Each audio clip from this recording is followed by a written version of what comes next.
the mistake that I just said, that I just called people to, oh yeah, let's hang out to hang out. Like, no, no. If I want to hang out to hang out, I go to the bar. Welcome. This is now episode two. We're just going through client stories, understanding what dating is actually like for men in 2026. And I'm Rupin Raj. I'm a dating coach. I'm based out of London, and we're here today with Carlos, who is normally in Belfast, but he's a big traveler as well. He goes to different spots around the planet and has roots from Latin America. Since being in Belfast, he's obviously been trying a lot of new strategies, a lot of new things in his dating life. And I was lucky enough to actually go and visit Carlos. We spent a weekend together. This was really fun for both of us. We had a great time, but also it was developmental. We managed to fix some of the foundations that were maybe a bit cracked and leaky, and also started to advance to more complicated, strategic, and complex, nuanced stuff that was more important to learn because it's harder to pick up on those things unless you really get to spend time around somebody. I just want to welcome you, Carlos. Thanks for being here. It's awesome to have you, and it's been great being friends with you for such a long time as well. And thank you for coming over to London this weekend. I think that'd be a really nice place to start. What was the draw? Like, how come you came to London this weekend? Hi, Ruben. Thank you for having me, and it's been a pleasure being your friend as well for all this time. So, the reason I came to London this weekend was I saw that you were doing an approach-a-thon, and being here in Belfast by myself, it means I have to do most of the approaching on my own and go through review myself. And often, what happens is that I miss mistakes or things that from a third person spectator's view are much more evident that I would often miss because I'm just too in the moment to notice, which I'm sure you saw when we were in the boot camp. And I saw you were doing your approach-a-thon on London last Saturday, and I thought that I could use some coaching, some real-time live coaching on my approaches. And also it would be a good opportunity to meet the other students and help them with their needs, with their troubles, and show them and lead by example as well. And it was a really good experience for me to see where I'm at, see what I need to correct, and see also what I'm doing properly. And how did you enjoy being a mentor for the first like half an hour, trying to get people to like warm up? Obviously, it's difficult because you just met them for the first time. But having said that, like, how did you enjoy being more of the advanced guy that people were looking to for advice and help? It was really good for me. It was endearing for me because I saw myself in them. Not too long ago, I was in their position before I started dating, coaching myself, and I noticed a lot of the anxiety, a lot of the stiffness in a lot of the stiffness that I used to experience around women, and also at a loss, the frustration that I felt at not knowing what to do or what I was doing wrong. Now that I've had mentorship with you, I've I've built a technique around it. I know what I'm doing. I know what I'm not just talking to a girl for the sake of talking. I'm talking to her to get to a point, which would be to meet again later for an Instagram exchange or for something more. You're talking about seeing yourself in them. They are at the beginning of their journey. They're fresh and on their default settings essentially. When you think back to the times when you were a beginner, what kind of trouble, what kind of sticking points were you getting yourself in stuck on before you joined any programs? The sticking point was progressing to flirtation because I would often just stay in the comfort zone. I would talk to the girl in pretty friendly and platonic terms, and that would ultimately land me in the friend zone, which is not a place I wanted to be. And I would get frustrated because I thought that talking to the girl in of itself would create attraction, but that was wrong. The fundamental issue was that I didn't understand the dynamics of attraction, like what creates attraction and and how women are driven. They want an emotional experience when you approach them. And my to create attraction, I have to create that emotional experience for them. What would you say has been the biggest challenge for you now that you're in dating coaching, that you're learning? Where's the biggest challenge in growth for you? Becoming more process oriented and less results oriented. Or can you explain what that means? Being outcome oriented, results oriented means that I have one specific goal in mind. I am drive when I approach a woman, I want that goal, and a when I approach a woman, she feels that women are very perceptive. They're very socially intelligent, and they can feel when a guy has an agenda in mind, especially a guy that just wants a one night stand or something like that. And what would happen is I would be very attached to that outcome, and if that didn't materialize, then that would be very upsetting for me because I've in my mind I was doing everything right and things weren't working out, and I wouldn't understand why. Yeah. Being process oriented, on the other hand, is understanding that dating, that building attraction is a skill. For instance, jujitsu, that I just started taking classes last week, and that it's something that you work on over time, that you train yourself over time, and that having a mentor is something that really helps a lot because I mean you can learn through experience and go to the school of hard knocks, like they say, or you can have someone who has much more experience already, who can see what you're doing and can orient you in the right direction right then and there. It's basically a much more efficient way to get to where you want. Great. Speaking of not being results driven, what are some of the results that you've had over the last year that you're proud of? Like, what's like a highlight that you're like, wow, I'm actually really getting better? What does a milestone look like? I'd say the biggest milestone has been the my social circle has increased exponentially. Like before dating coaching, one of the things that they told me a lot was get female friends because they will help you they will help you meet more women. And that is very true because having female friends first teaches you how to treat women, teaches you how that you don't need to be all careful and delicate around them. You can also tease them, you can also be playful with them. Obviously not in the same way that you would with men, but they're not these delicate beings that you need to be all careful around them, you know? And I've got it. I haven't.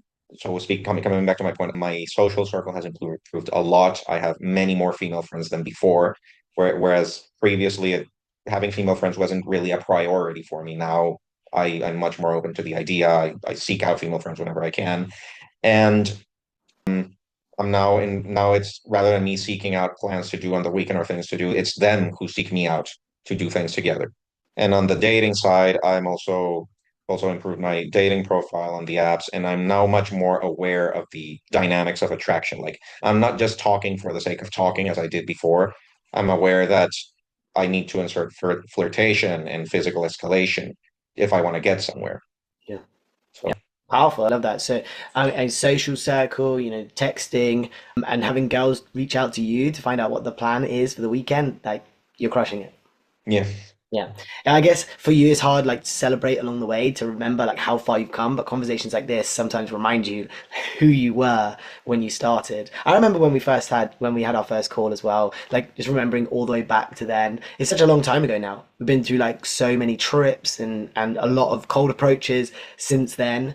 How do you feel about the sort of friends that you've made from within the communities? I'm honestly certain I've been so pleasantly surprised about the people that I've met in the community. Like I remember when I joined the program, I thought to myself like, oh well, I mean, I'm gonna meet all these sorts of.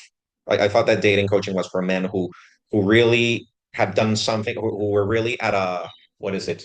Like they couldn't be helped, like they were beyond socially inept, like those people who lived in a basement playing video games and wouldn't shower and were all greasy all around.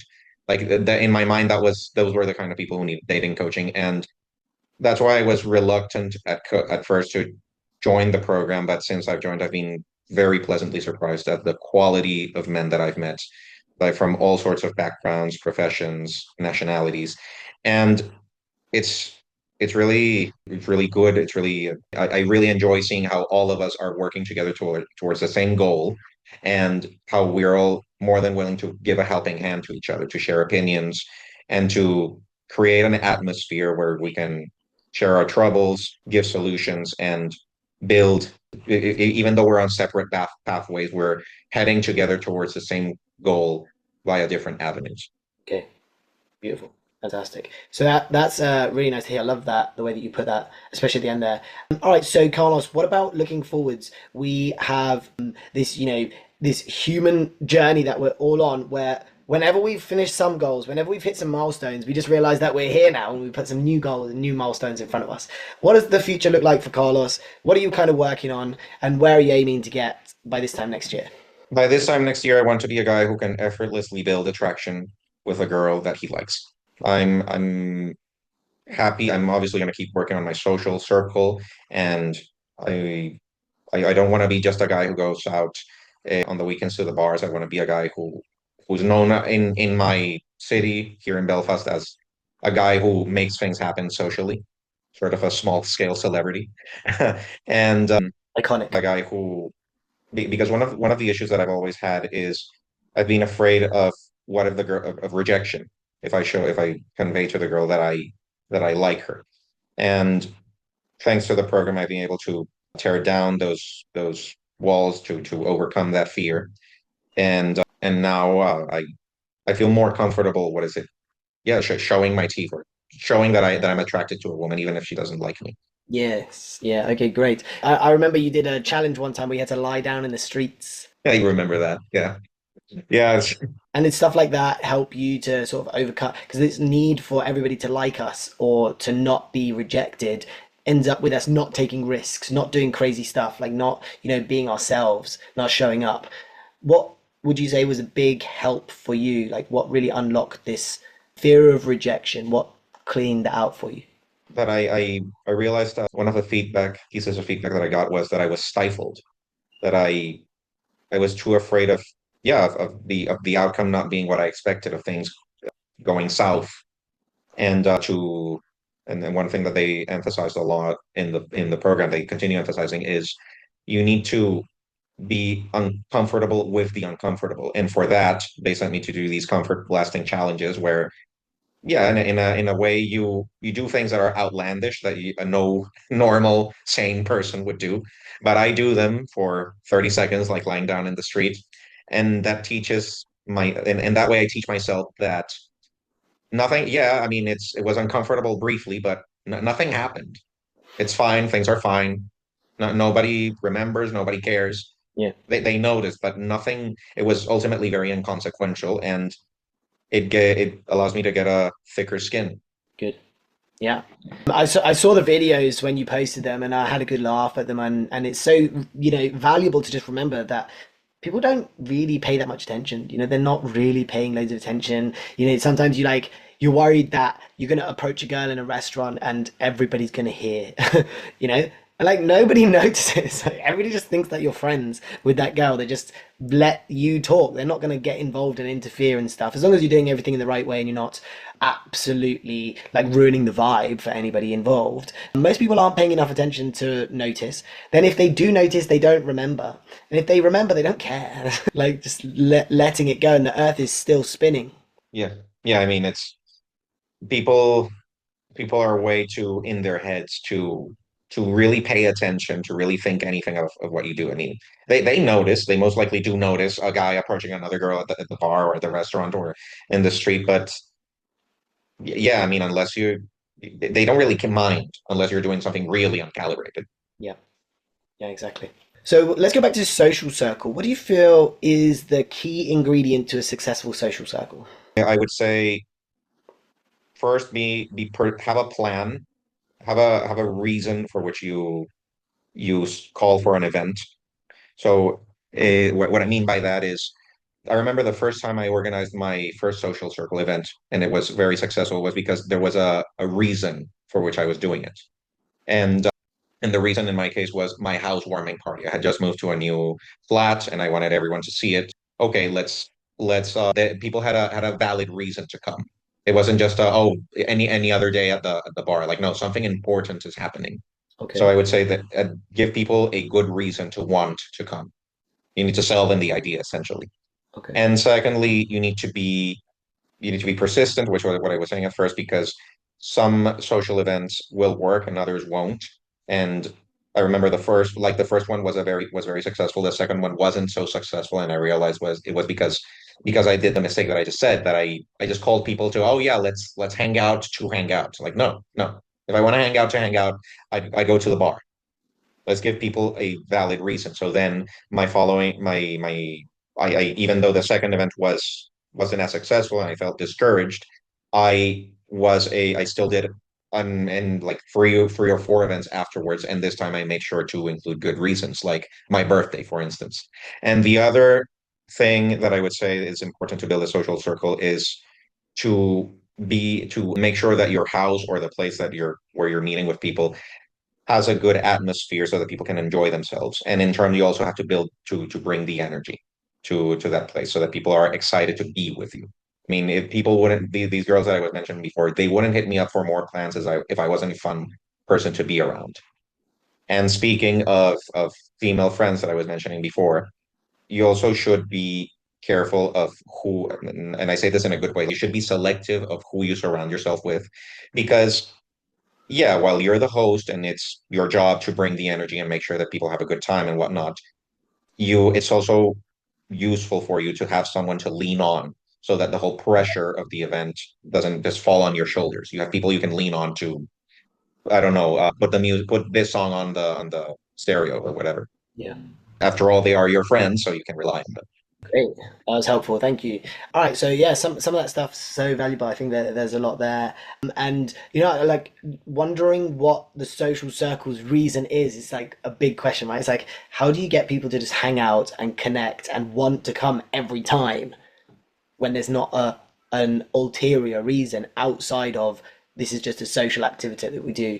I've kind of like solved that a little bit, and one of the ways to solve that is to just keep funneling more people into this one, right? So it's like it's all new people plus a few people that from the last one that like, yeah, like it was fun, like we should definitely go to the next one. And now you just have a whole bunch of new people who are also there. Then it kind of like it fills in that gap of people being like, I don't know why we're going. Like, what's the point in this? There's always going to be people like that who are like, there's no reason for this party. And then there's other people that are like, good. Like, I just want to party regularly with the same people every single time. And then that's when that curation of the social circle comes in, making sure that the right people are there, and also that you are in the right energy, in the right headspace, and that you've not come stressed or overwhelmed or actually like some other sort of resentment hidden inside that can seep out when the pressure's on, when there's lots of people relying on you to have a good time. Like it's already hard enough to impress one girl when you're doing a cold approach. Let's say you're trying to impress like 50 people that are all maybe at your house or at a dinner or something like that. There's a lot of pressure to kind of perform in those instances. So yeah, definitely lots of good points there on the social circle stuff, Carlos, and well done for putting yours together and being so consistent with it. I definitely want to see like you leveling that social circle up now. I think you should feel confident that people will come because of you, and that Yeah, the definitely. reasons are invalid anyway. There might be a solution that you could do, which is that let's say you do your party every 2 weeks, you could look at the date on the calendar and find what day that is. Like maybe it's National Pizza Day, or maybe it's National, I don't know, the Independence Day of, I don't know, like some obscure place, and you just make your party this obscure reason. So we're celebrating, some random place's independence, or we're celebrating, pizza's national holiday. Nobody even knew that it was pizza's national holiday, but because your party just happened to land on that day, because you always do it every 2 weeks, now you just make the reason because it's that day. Yeah. That could be a fun workaround for you. Might give you the flexibility that you need so that you don't have to wait for your birthday for there to be a good enough reason. Yeah, so I set a day for my event, is what you're saying. Yeah, I think that you should get consistency on your events, right? And the reason why you don't have consistency is because you don't have enough good reasons to have a party. And what I'm saying is that a good reason just has to look like a good reason. And Yeah. actually, you just need to Google the 2nd of June. Oh, 2nd of June, National Pizza Day. Yeah, perfect. Come for celebrate National Pizza Day with Carlos and friends. We're doing karaoke. We're doing salsa. Like the reason is there. It's National Pizza Day. Like, didn't you get there? It's Yeah. pizza, whatever. Like, it doesn't matter. And then 2 weeks later, you Google that day. What is the 16th of June? Okay, it's some other obscure holiday. Love Your Pet Day. Oh, we're doing celebrate Love Your Pet Day with Carlos and friends. We're serving like food out of I don't know. We're gonna do like Crufts dog show. Like you have to run up the ramp, go through the tube. I don't know. It'll you just have fun with it. Like you can make the theme as integrated into the party as you want. It's up to you. But I think that this would be an easy workaround for you, that you have consistency without needing to wait for special occasions. Yeah, you're right. Okay, so Belfast, how was it inviting me over to Belfast? Like, tell me everything. Tell me, like, how did it go? What did you get out of it? Like, what was the benefit of me coming into your city? So the benefit of you coming to my city was that I had a first, it was a great experience for me to have a one-on-one with you for several days so that you could evaluate how I was approaching from beginning to end. From beginning by I mean the energy that I was coming up with when I was approaching women, to the way I was carrying the conversation, the approach, to how I was what I was doing to get the number. And it was good to me to know what I was doing wrong, especially in terms at the beginning with bringing in the energy, and also to know what I should do, what else how much I had developed from the prior year. Because when when you're so immersed in this process of transforming yourself into a different person, you sort of lose perspective of how far you've come. And you being here in Belfast was very good for you to see what was my daily environment when I went out, like put it into perspective when I approach, and to put my approaches to it, assess my approaches, that I know what I was doing right and what I was doing wrong, and for you to tell me, listen, from when I met you a year ago, or a little over a year ago, you've improved a lot. Like I think you said the Carlos I met in January of 2025, like was scared of approaching people in the street, and now you can pretty much approach whomever you want. Yeah, beautiful. Absolutely true. Different Carlos to a year and a half ago. Worlds different, worlds different. I think it's come down to two things. One is that you are more confident, and the other is that you're more skilled. So it's really useful if you get the confidence first, right? Get the confidence, you can get yourself into lots of sets, and then you can start to build up your skill as you go. I think you did it the other way around. I think you went for skill first, you became competent, and then through forcing yourself to do it. It wasn't that you were more confident. You just forced yourself. Like, you're one of the most dedicated and committed people to doing approaches that I have ever met. Like, you're one of the most methodical and willing to put yourself into that situation without confidence. You just made sure that you showed up and made sure that you did it, and it's shown. Like, you're probably the most improved Europe student out of everybody in the last 12 months for sure, because you've tried so hard, because you've really put in the hours and the graft. And I wish that, like, stuff like your social circle, it would keep growing exponentially. I think that it could be somewhere else by now, and I think just a few tweaks in your skills, as well as having a strong call to action, like somewhere to funnel those girls into,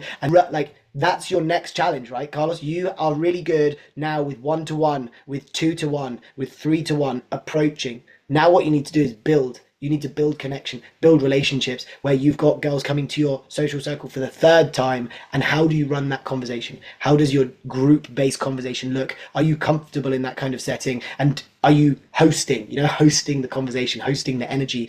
I think when you marry up the two things, like, you get really good at your cold approaches with your strong call to action, which is your social circle, then you'll be able to learn the next step, which is the group-based conversation, which is the social relationships, which is the longevity of your connections. At the moment, I think you're just not able to do that, right? Like, you're still doing the skill stuff in the cold approaches, tweaking that, trying to get that exactly right.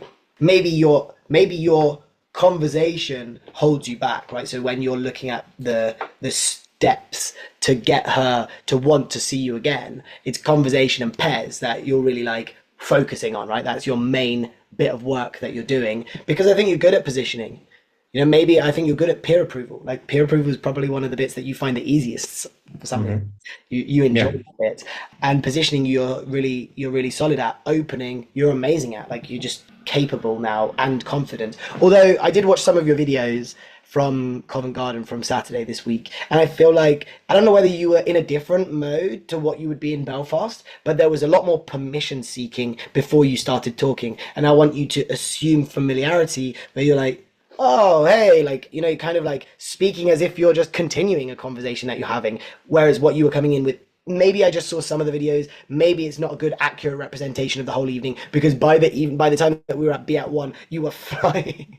Like, nothing could stop you once we were at Be At One. But some of the videos, still a little bit permission seeking, still came with a, hey, excuse me, I just wanted to let you know. It's like a lot of permission seeking in those early in the opening. So if I was to give you any advice, like, get rid of all of that. Assume familiarity. How do you speak to your friends when you see a friend? You almost, like, just go and give them a hug and be like, hey, what's up? Like, you're love seeing you, you're awesome. That kind of tone, that kind of cadence, that kind of like confidence, almost like dominating the conversation from the start. Like, I'm this conversation. This is my conversation. You can't shut it down, because I'm already talking to you and you're going to listen because I've already started. Yeah. Yeah, and then building getting really good at the conversation stuff in the cold approaches, then strong call to action. At the moment, I don't think that your call to action is strong enough because you don't have your social circle lined up. So line that up. We'll get that, all in order. How long are you going away for? Just one weekend to Vegas? It's for no, about a week and a half. Oh, okay, because you're going to Albert's as well. Nice, Yeah. exciting times. You're gonna have an amazing time. I think that you're gonna be one of the only people that's actually there in that gap. Have you had a look at who else is going to Albert's? For the retreat, it's Lucas and Brian Wheat. For the boot camp, I'm guessing Evan. I haven't spoken to him, but I'm guessing he's going. And but I don't know who else for the retreat, to be honest. Oh well, Pankaj is going to the retreat too. Yeah, for Albert's boot camp, I think there's you, Evan, Dan Floric is coming as well. I think it might be almost a one-to-one for you. Better. Great. The Yeah, less the merrier. you have a really nice time.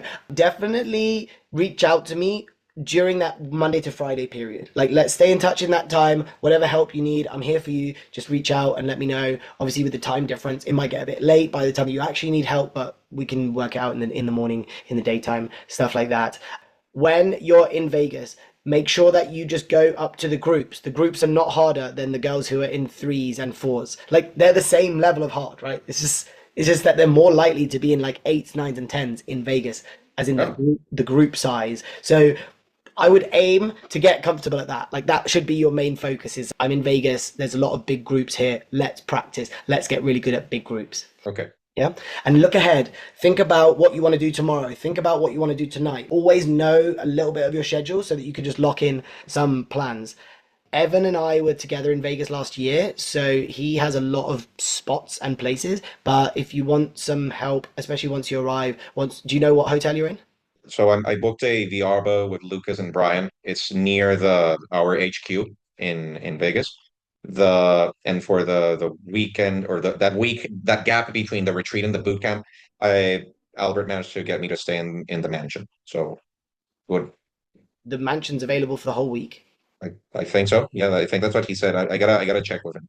But I was able to get a spot because he knows that I'm going to the retreat as well as the boot camp and that I'm traveling from Ireland, so he's doing me a solid. Wow. Okay. Love that. Excellent. That's going to be really easy for you. You're going to have a lot of girls come over. There's going to be a lot of girls that you know from the retreat, like the girls that you'll meet through other people's approaches. Like everybody will be approaching. There'll be like some wing girl, there'll be some friend. Those are the ones that you really want to just be like, hey, like, I don't know what you're up to this week. Like, there's a nice pool. You should come over. And just like that kind of casual invite to friends of the crush of your wingman, right? Friends of the crush of your wingman, casually Hmm. invite. Like, I don't know what you're up to in the week, but there's a really nice pool, and then you just show some pictures from the mansion. Yeah. Yeah. All right. I am going to let you crack on because I think you have another call in 7 minutes. Thanks for coming today and sharing your story. It's so powerful to hear what people are going through and how those challenges affect your dating life and even other parts of your life as well. So thanks for being so open and vulnerable with us today. It was really nice to hear from you. Great to see you, and thanks for your time, Carlos Lara himself. Thank you, Ruben. Pleasure talking to you.